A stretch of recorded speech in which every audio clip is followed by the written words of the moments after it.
মমতা বন্দ্যোপাধ্যায়ের বাড়িতে যাক সিবিআই, বাজেয়াপ্ত করা হোক ফোন, এমনই দাবি তুলেছেন সুকান্ত মজুমদার। তিনি বলেছেন, রাজ্যের স্বাস্থ্য ব্যবস্থা অস্বাস্থ্যকর হয়ে গিয়েছে, ঘুণ ধরে গিয়েছে। শুধু আরজিকর নয়, রাজ্যের অন্য মেডিকেল কলেজগুলিতেও দুর্নীতি চলছে। দুষ্ট চক্র স্বাস্থ্য ব্যবস্থা চালাচ্ছে। তার দাবি, কিছু প্রভাবশালী চিকিৎসকও এর সঙ্গে যুক্ত রয়েছেন।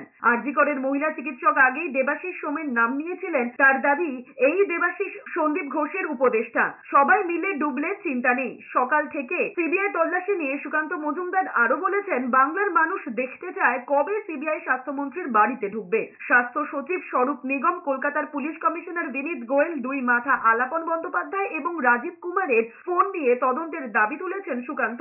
তার কথায়, ওপর থেকে বুদ্ধিদাতার কাজ করেন এরাই।